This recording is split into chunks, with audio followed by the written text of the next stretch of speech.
mengorbankan masa depan anak-anakmu untuk nutupin ini semua.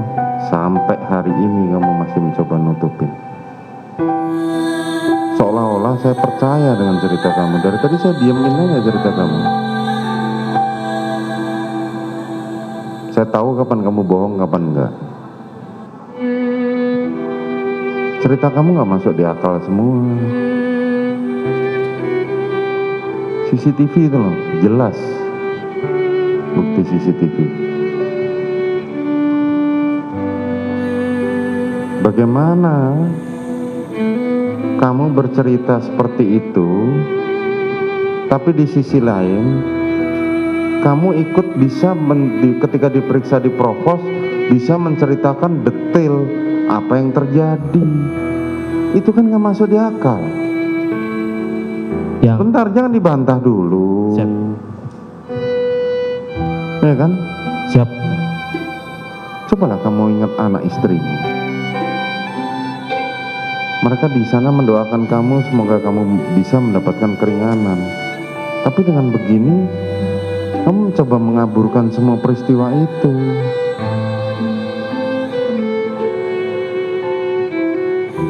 Yang saya ingatkan kepada saudara. Siap, yang mulia. Saya tidak butuh pengakuan saudara. Siap. Karena dari awal jelas, kasus ini terbuka, bisa sampai maju ke persidangan ini karena kesaksian dari Eliezer, bukan kesaksian dari saudara. Siap. Tidak penting buat saya seperti itu. Tapi kalau caramu berbohong seperti ini, saya cuma ngingetin saudara, kasihan anak istrimu di rumah. Paham? Paham, yang mulia. Kamu menutupi segala sesuatu yang sudah terjadi, masih kamu tutupin juga di persidangan ini. Kalau kamu sudah bercerita begitu, bagaimana saudara bisa bercerita di depan provos skenario seperti itu? Bahwa saudara menghindar segala macam pada saat saudara Richard menembak dengan Joshua. Bagaimana saudara bisa bercerita seperti itu? Dengan terangnya yang disampaikan oleh teman-teman saksi dari Polres Jakarta Selatan kemarin. Dari awal saudara udah tahu skenario seperti ini. Ini loh, nanti kamu akan ketika diperiksa ceritanya seperti ini. Dan itu tidak ada dalam cerita saudara tadi. Paham? Siap, yang mulia. Adalah sidang Ricky Rizal yang digelar beberapa saat yang lalu sebelum vonis, saudara. Saya ingin mengungkapkan sedikit, jika kita sering melihat sidang-sidang di KPK misalnya, pemberantasan korupsi beberapa waktu lalu, kita selalu melihat misalnya ada rekaman percakapan yang kemudian ditarik, dan penyidik punya cara untuk melakukan itu, IT forensik dan lain sebagainya. Tapi di dalam sidang ini tidak ada satupun bukti percakapan WhatsApp atau percakapan yang lain, misalnya telepon, yang dihadirkan ke persidangan selain CCTV. Tentu ini juga menjadi pertanyaan. Ada hal yang banyak belum diungkap dari persidangan ini. Meskipun motif sekali lagi tidak wajib untuk diungkap. Tapi saya ingin memberikan kesempatan kepada Bung Erman Umar sebagai penasihat hukum dari Ricky Rizal. Apa yang Bung Erman akan sampaikan bahwa ada teguran keras pada waktu itu, bahkan ini merupakan sebuah sinyal bahwa Ricky Rizal bisa jadi akan dihukum berat dan benar dihukum berat karena kebohongannya. Silakan Bung Erman. Saudara, Aiman, maaf tadi karena itu sebenarnya kalau kita berbicara persidangan, hakim itu sudah salah. Hakim itu sudah menuduh kebetulan momen yang seperti itu pada saat Ricky Rizal menjadi saksi untuk yang lain. Saya tidak bisa hadir di situ. Dia menjadi saksi untuk Sambo, dia menjadi saksi untuk Richard atau Putri. Hakim leluasa membuat prejudice, padahal itu dilarang kepada siapapun. Saya tidak bisa berbuat, malahan saya tempat meskipun kan kebohongan itu nggak cuma sekali, artinya hakim membaca kebohongan itu beberapa kali. Ya, tunggu dulu. Enggak. bukan berkali, itu dia udah tidak benar. Dan apa yang disampaikan itu adalah hasil rekayasa, jadi bukan hasil di BAP. Itu memang ada rekayasa yang lama, yang setelah kejadian bilang rekayasa kejadian di Duren 3 yang diperiksa. Jadi hakim tidak, tapi bagaimanapun ya kita menghargai putusan terakhir. Tapi pada saat saya hadir pemeriksaan terdakwa itu tidak terjadi, Pak. Itu pemeriksaan di luar pemeriksaan terdakwa. Jadi makanya saya tetap berjuang. Apa yang disampaikan itu tidak benar. Makanya saya fight terus untuk banding ya. Oke, baik. Meskipun itu hak dari terdakwa dan juga penasihat hukumnya yang kemudian mendampingi. Karena itu tidak benar. Karena itu rekayasa. Iya, itu versi Anda, tapi kan versi hakim dan juga publik punya versi sendiri-sendiri, di mana kemudian ada skenario yang kemudian dipercayai oleh hakim, ada kemudian juga persepsi yang diyakini oleh publik, dan indikasi kebohongan itu jelas di dalam hal tersebut. Oke, ke publik kita hargai juga, tapi fakta persidangan itu harusnya hukuman itu ada yang dari fakta persidangan. Jadi kalau fakta persidangan dalam perkara ini tidak ada tuh, itu kan sudah tidak masuk lagi masalah fakta-fakta itu. Baik. Yang fakta persidangan ini adalah pembunuhan, dibuktikan membuat pelaku apakah dia terbukti apa tidak. Kita hubungkan dengan pasal-pasal undang-undang pidananya. Kebetulan ada mantan hakim peradilan umum, Pak Marwarar Siahaan. Pak Marwarar. Oh ya, senior kita. Ya, senior kita nih, hakim kita. Saya akan panggil Pak Marwarar. Tadi disebutkan bahwa hakim pada saat tidak ada pengacaranya itu melakukan prasangka terhadap prejudice ya, prasangka terhadap Ricky Rizal. Saya jelasin sedikit sama Pak Muara, Pak. Jadi pada saat yang ditanya-tanya hakim tadi itu, dia menjadi saksi untuk beberapa dan Anda tidak hadir. Ya, Anda sudah sebutkan tadi. Ini waktu terbatas, saya berikan kesempatan pada Pak Marwarar. Silakan Pak Marwarar. Ya, saya kira seorang hakim itu dilarang mengajukan pertanyaan yang dikatakan dalam hukum acara biasanya yang menjebak, yang mengarahkan. Tetapi kalau misalnya ada pertanyaan yang mendesak, karena dari awal sebenarnya seperti perkara Sambo ini, yang nampaknya memang sudah dari awal itu ada skenario untuk menutupi, biasanya naluri hakim itu sudah bisa menduga akan ada serangkaian kebohongan-kebohongan yang akan terjadi di persidangan. Jadi dia akan berusaha sedemikian rupa untuk menguji, baik nanti itu dari sudut apa yang dinamakan cross eksaminasi, menguji secara terus-menerus, dan kadang-kadang kalau ada meleset pertanyaan dia seperti yang dianggap oleh Pak Umar, itu sebenarnya bisa kita uji apakah kriteria pertanyaan yang dikatakan dia menjebak, dia kemudian mengarahkan, dan kemudian yang disebutkan juga pertanyaan-pertanyaan yang terlarang seperti itu.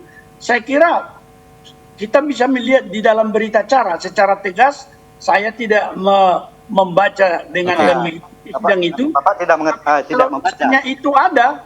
Kalau memang ada pertanyaan seperti itu, ujian terakhir adalah apakah saksi-saksi lain biasanya bisa menerangkan tentang apa yang menjadi kejadian atau fakta-fakta tersebut. Dan pada sidang tersebut dikatakan tidak oleh hakim karena ada indikasi kebohongan, bahkan sampai menyebut apakah Anda punya anak dan lain sebagainya. Jangan berbohong, kasihan anak Anda.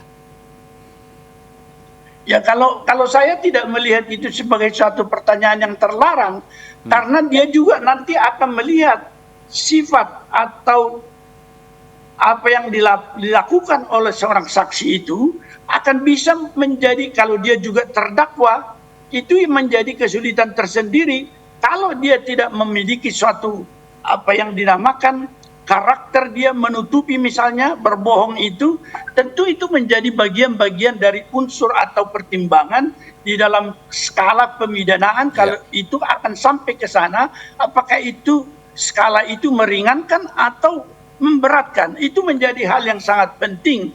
Meskipun kalau untuk terbuktinya apa peristiwa pidana yang pokok itu, dia sudah mendapat keyakinan misalnya dari alat-alat bukti yang lain. Tetapi seorang saksi ini yang juga menjadi terdakwa, bagi hakim sangat memerlukan data-data atau fakta-fakta untuk bisa dijadikan bahan pertimbangan. Kalau biasanya seorang hakim dalam kasus seperti ini yang dari awal skenarionya bahwa itu akan ditutupi, sudah pastilah naluri hakim sudah tahu bahwa itu akan Pak Moral. Tapi pastinya lihat dulu Pak. Silakan Bung Herman. Halo? Ya, silakan.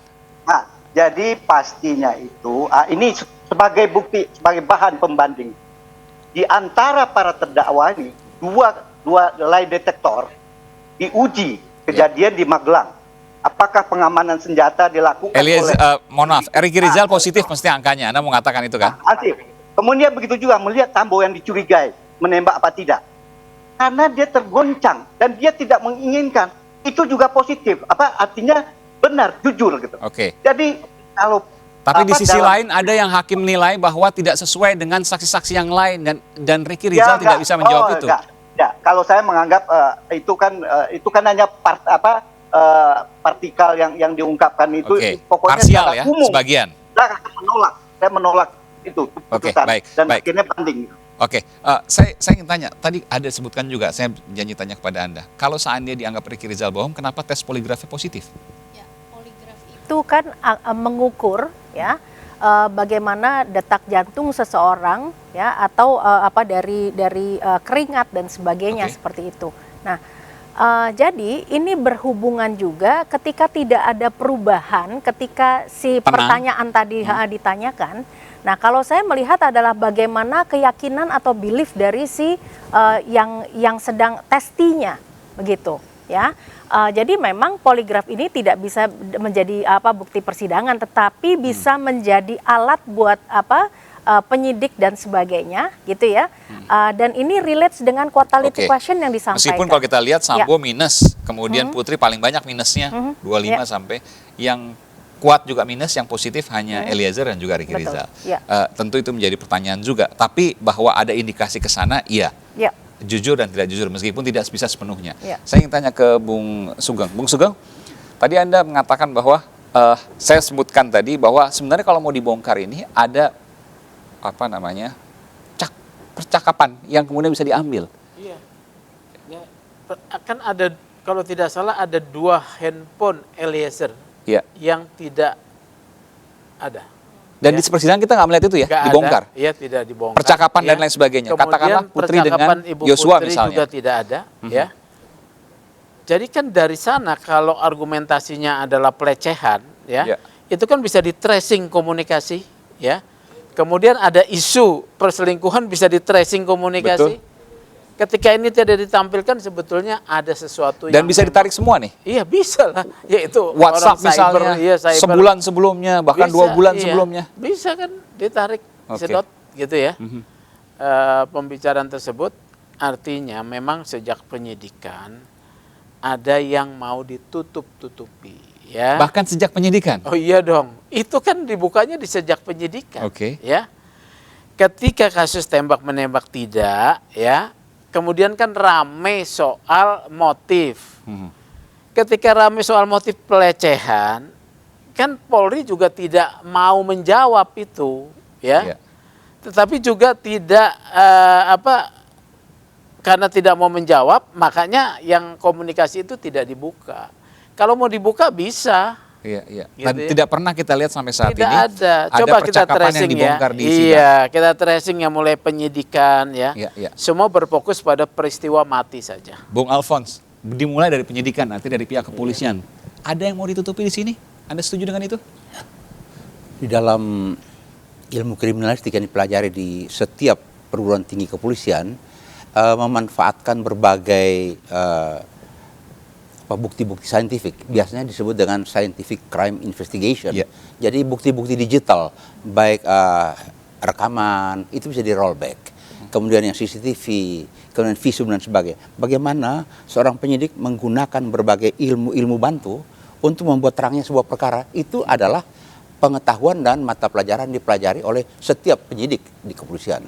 Nah, kalau seperti tadi kata Pak Sugeng, kenapa jejak digital ini kok tidak diangkat dalam pembicaraan telepon dan sebagainya? Tidak ada kesulitan. Kita pernah lihat contoh di Mahkamah Konstitusi bagaimana seorang Pak Mahfud MD membongkar pembicaraan antara pengacara dengan salah seorang gubernur Sumatera Utara. Di rollback istilahnya. 3-4 bulan itu masih bisa diangkat kembali, dan kalau itu semua dijajarkan di meja tidak perlu banyak pertanyaan yang rumit. Iya, artinya memang benar Anda ditemukan. setuju bahwa ada yang ditutupi dari kasus ini. Entah itu soal pelecehannya kah, atau mungkin dan hubungan-hubungan yang lain, atau ada hal lain yang memang belum pernah terungkap sebelumnya dan sama sekali belum pernah disebutkan dalam persidangan.